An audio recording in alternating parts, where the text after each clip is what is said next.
여러분 안녕하세요. 네, 성경필사 오늘은 민수기 7장부터 13장까지의 내용을 여러분과 함께 나누어 보겠습니다. 민수기는 히브리 성경의 제목으로 광야에서라는 제목을 가지고 있다고 말씀드렸습니다.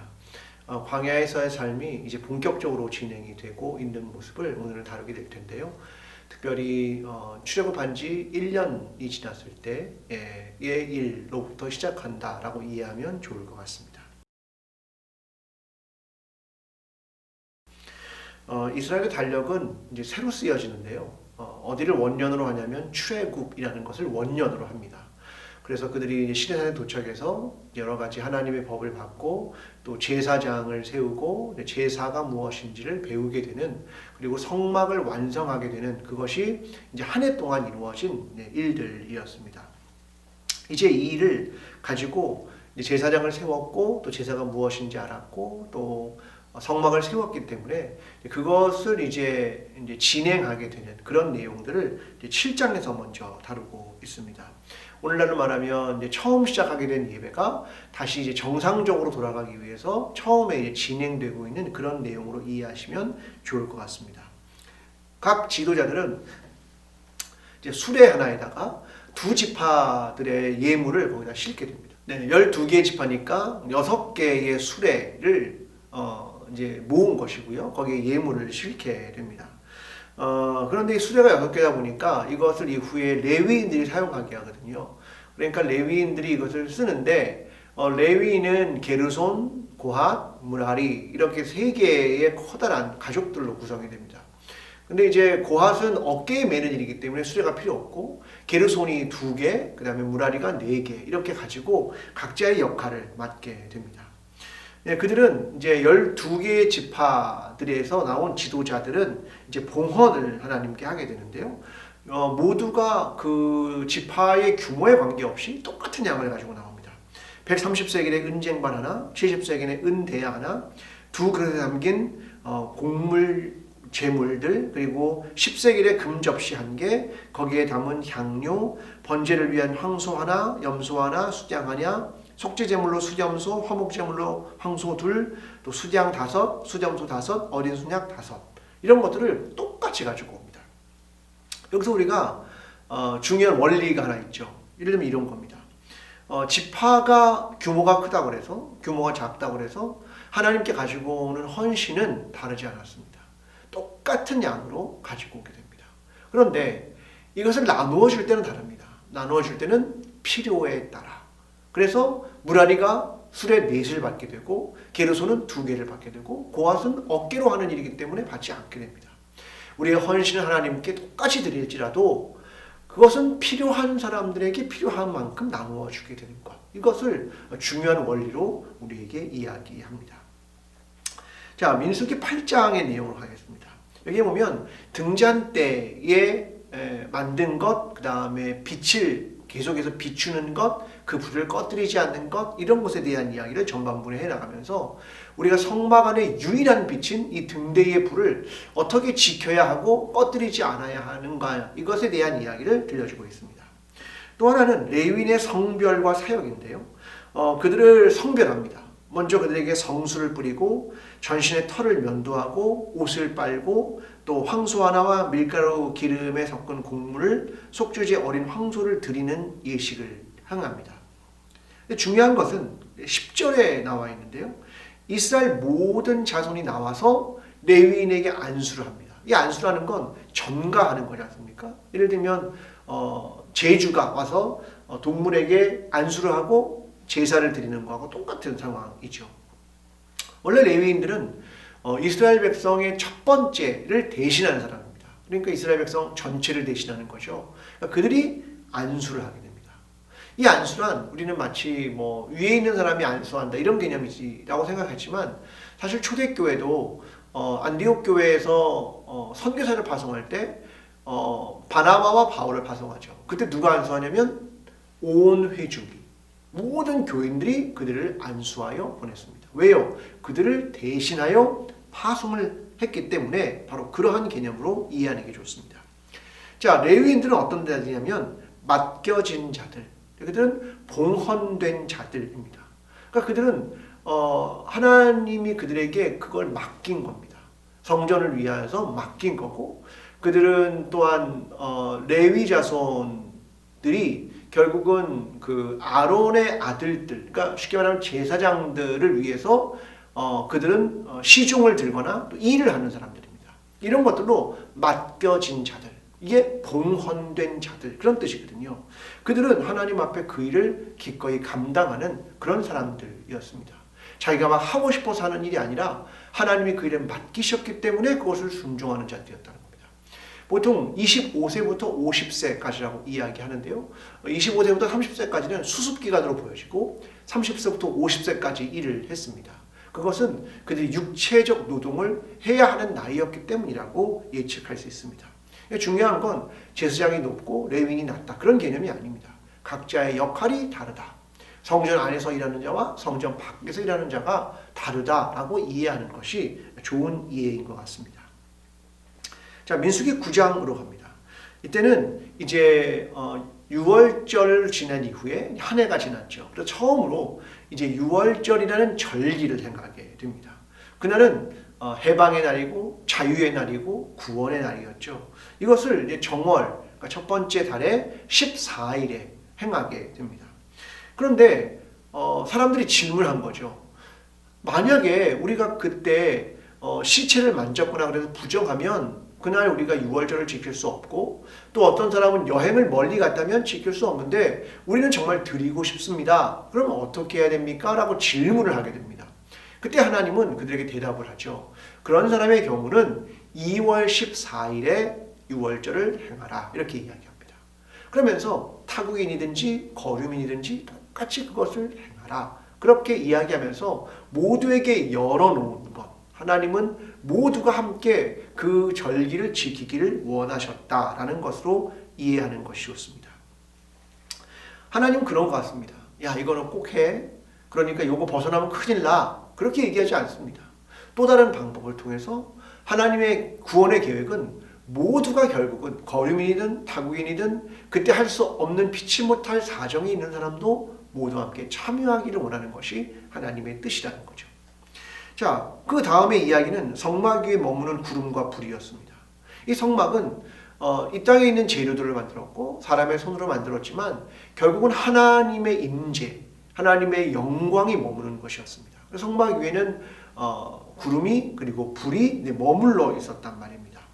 자, 그래서 이 구름이 성막 위에 머무는 동안에 그 진은 움직이지 않고 이스라엘 전체가 거기에 머무르는 것이었습니다.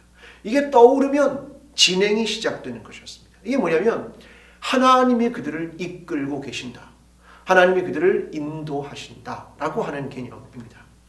오늘 우리의 삶도 마찬가지죠. 하나님이 가실 때 함께 가고 하나님이 멈추실 때 함께 멈추는 것, 이것이 그리스도인의 삶이 아니겠습니까? 자, 민수기 10장으로 갑니다. 은나팔에 대한 이야기 하는데요. 은을 망치로 두들겨서 나팔 2개를 만들어라, 그렇게 말씀하십니다. 어디 쓰느냐? 소집할 때 쓰죠. 자, 예를 들면 둘을 만들어서 이걸 둘을 보면 온 회중이 다 모이는 겁니다. 하나를 보면 지도자들만 모이는 겁니다. 자, 하나를 길게 보면 진의 동쪽에서부터 하나씩 이동을 이제 시작하게 되는 거고요. 전쟁 때 나팔을 길게 불면 하나님, 우리를 기억해 주시고 우리를 구원해 주십시오, 이런 의미라는 겁니다. 또 기뻐하는 날, 축제일 하나님께 제사를 드리다가 이 나팔을 불었다, 그렇게 이야기를 하고 있는 겁니다. 그런데 이후에 유대인들이 이걸 잘못 사용한 거죠. 마치 자기네가 신앙을 잘 유지하고 있다, 우리는 거룩한 사람이야, 이런 걸 드러내기 위해서 나팔을 부는 일들이 있었습니다. 이것은 잘못된 거라는 거죠. 결국 뭐냐면 이렇게 나팔을 부는 것은 하나님의 뜻을 전하는 것이고, 또한 하나님 우리를 들어주십시오 라고 요청을 하는 내용이 바로 은나팔에 대한 내용이다 라고 하는 것을 설명합니다. 드디어 2월 20일, 그러니까 둘째 해의 2월 20일에 구름이 떠오릅니다. 시내산에 도착한 지 11개월이 흘렀습니다. 이제 구름은 바란 광야 쪽으로 가서 멈추게 됩니다. 이곳은 가나안과의 접경지대로 옮겼다라고 하는 것을 의미합니다. 거기서 모세가 장인이었던 호밥에게 같이 가자고 합니다. 당신은 광야를 잘 알고 우리의 눈이 되어 주십시오. 그런데 호밥은 이것을 받아들이진 않습니다. 자신의 고향으로 돌아갑니다. 그러면서 모세가 원했던 광야의 눈, 그 역할은 사실 여호와의 언약궤, 하나님이 직접 광야에서 우리를 이끌고 계신다, 그것을 설명하고 있습니다. 자, 민수기 11장의 내용은 이스라엘의 불평이 이제 시작됩니다. 어서요, 진영의 끝부분에서 시작됩니다. 저 변두리에서, 저 끝에서 어떤 불평이 터져나오기 시작했습니다. 여기 보면 다른 인종들도 탐욕을 가졌다. 왜냐하면 출애굽할 때 이스라엘만 나온 게 아니라 여러 인종, 민족들이 함께 나왔거든요. 그래서 그들의 탐욕도 시작됐습니다. 그들의 탐욕은 이런 거였습니다. 우리 고기 좀 먹고 싶습니다. 애굽에 있을 때는 우리가 스테미나 음식 잘 먹었는데 여기서는 맨날 만나만 먹습니다 라고 불평하면서 이 만나를 척박한 음식이라고 표현을 합니다. 근데 이 불평이요, 문제는 이스라엘 전체로 삽시간에 퍼지고 있었습니다. 모세는 하나님께 기도합니다. 하나님, 너무 무겁습니다. 내가요, 지금 애들을 데리고 가는 것 같습니다. 그렇게 이야기를 하나님께 합니다. 하나님은 그때 하나의 방법을 주시죠. 70인의 장로를 세우라고 말씀하십니다. 그들과 함께 이 짐을 지고 가라고 말씀하십니다. 그리고 그들이 모였을 때 회막에서 함께 예언하는 일들이 시작되죠. 그런데 엘답과 메닷이라는 두 사람은 오지 않고 자기 장막에 머물고 있었습니다. 그런데 그곳에서도 하나님의 영이 임하자 예언하기를 시작했습니다. 그 소식을 듣고 여호수아는 모세에게 멈추게 하라고 요청을 합니다. 그런데 모세는 이렇게 말합니다. 나는 모든 백성이 예언자가 되기를 원한다. 모든 백성이 하나님께 예언하고 또 하나님의 백성으로서 하나님의 뜻을 알고 이걸 내가 원한다 라고 이야기를 했다는 내용입니다. 그 이후에 하나님은 고기를 원하는 백성에게 메추라기를 주십니다. 엄청난 양의 메추라기가 나오죠. 사람들이 이렇게 생각했습니다. 이렇게 많은 약 200만의 사람들을 먹이려면 바다의 물고기를 다 잡아야 될 거야 라고 생각했지만 하나님은 결국 하나님의 능력으로 메추라기를 바람 불어서 오게 하고 거기서 그들에게 고기를 먹이십니다. 그런데 문제는 사람들은 거기에서도, 그 많은 고기에서도 결국 탐욕을 부렸습니다. 그래서 그곳을 기브롯 핫다와라고 부르는 것입니다. 여러분, 하나님과 하나님의 백성을 잘 보십시오. 하나님은 그들을 돌보려고 합니다. 모세가 어려울 때 70인의 장로를 세워서 돌보려고 하고, 백성이 고기를 요청할 때 하나님은 고기를 주시고 계속 그들의 요청을 들어주시면서 계속 그들을 인도하고 계십니다. 그런데요, 이스라엘 백성은요, 그들은 여전히 탐욕을 가지고 있습니다. 내 배를 부르게 하고 내가 원하는 걸 얻으려 하는 겁니다. 그것이 그들의 모습이었다라고 하는 것을 보여줍니다. 오늘 우리의 현 주소이기도 합니다. 이 이야기는 민수기 12장으로 이어집니다. 모세가 구스 여자와 결혼합니다. 구스 여자는 에디오피아 사람입니다. 근데 모세의 아내는 이미 미디안 사람 아닙니까? 가정적으로 이제 그 에디오피아 여인을 또 아내로 맞이하니까 이것을 트집 잡은 것이 있었습니다. 누구냐면 누이인 미리암과 형인 아론이었습니다. 그런데 사실은 단순히 그 일이 아니라 주도권 싸움입니다. 과연 모세 너만 리더냐? 라고 이야기를 하는 거죠. 끌어내리고 싶은 겁니다. 그때 하나님은 모세에 대하여 이렇게 말씀합니다. 그는 충성된 사람이다. 너희는 과연 꿈이나 이상으로 나를 만났냐? 모세는 그렇지 않아. 모세는 여호와의 형상을 직접 보는 사람이야. 하나님이 이렇게 말씀하십니다. 네가 뭔데 모세를 비방하는 걸 두려워하지 않느냐라고 말하면서 미리암이 한센병이 걸리게 됩니다. 미리암은 그때 모세를 향해서 이렇게 말합니다. 주여, 주님 이렇게 부릅니다. 그러니까 하나님은 그를 리더십을 다시 세우고 있다는 거죠. 결국 한센병에 걸렸기 때문에 7일 동안 진영 밖으로 쫓겨납니다. 그때 이스라엘 백성은 움직이지 않습니다. 200만이 누굴 위해? 미리암 한 사람을 위해. 이것이 공동체가 갖고 있는 중요한 생각입니다. 한 사람이 돌아올 때까지 200만이 멈춰설 수 있는가라고 하는 것. 공동체가 생각하는 한 사람이 얼마나 소중한가, 이것을 보여주는 중요한 사건입니다. 자, 이제 민수기 13장으로 넘어갑니다. 이스라엘이 바란 광야에 진을 쳤습니다. 거기는 되게 가까운 곳입니다. 가나안과. 가나안을 정탐하기 위해서 한 지파의 리더 한 명씩을 부릅니다. 그리고 정탐꾼들을 이제 보냅니다. 가서 몇 가지를 알아오라고 합니다. 자, 땅이 도대체 어떻게 생겼는지, 주민이 강한지 약한지, 숫자는 얼마인지, 땅이 비옥한지, 좀 소산물을 가져와라. 이런 것이 그들의 임무였습니다. 그들은 가나안 땅을 정탐했고요. 거기에 아낙 사람, 거인 같은 사람이 있는 것을 보았습니다. 그리고 성들도 요새와 같다는 걸 알았습니다. 그러나 풍요의 땅과 소산도 보았습니다. 포도 송이를 가지고 오죠. 그들은 이렇게 말하는 게 맞다고 생각했습니다. 젖과 꿀이 흐르는 땅. 이것은 풀이 있기 때문에 이제 암양과 암소들이 젖을 낸다는 겁니다. 그래서 젖이라는 걸 하고요. 그 다음에 꽃이 피기 때문에 꿀, 그러니까 벌들이 꿀을 만드는 겁니다. 그래서 그 땅은 이전과는 다른 곳이야, 풍요로운 곳이야 라고 말하는 게 젖과 꿀이 흐르는 땅이라는 말입니다. 자, 이제 이 40명, 41의 기간이 끝난 후에 정탐꾼 12사람이 돌아와서 이제 보고를 합니다. 그들은 그 땅은 정말 젖과 꿀이 흐릅니다. 이렇게 보고를 하죠. 그런데 사람들은 강하고요. 요새에 둘러싸여 있습니다. 우리는 메뚜기에 불과합니다. 이렇게 이야기를 합니다. 이게 10사람의 보고였고요. 2사람인 갈렙과 여호수아는 달랐습니다. 그때 갈렙이 말합니다. 우리는 정복할 수 있습니다. 여러분 두려워하지 마십시오. 하나님이 우리와 함께합니다. 이 얘기를 갈렙이 하게 됩니다. 그러나 이 정탐꾼의 보고를 들었던 많은 이스라엘 백성들은 여전히 하나님을 보지 못했습니다. 그리고 과거 속에 우리를 구원하신 그 하나님을 기억하지 못했습니다. 여전히 눈앞에 있는 것, 자기 능력, 그것만을 의지하고 있었습니다. 오늘 신앙이란 무엇인가를 다시 한번 생각해야 하는 지점입니다. 신앙이란 나 자신이 아니라 하나님을 보는 것이고, 눈에 보이는 것을 보는 것이 아니라 눈에 보이지 않는 그 너머를 보는 것, 이것이 우리의 신앙이고 우리의 믿음이라는 겁니다.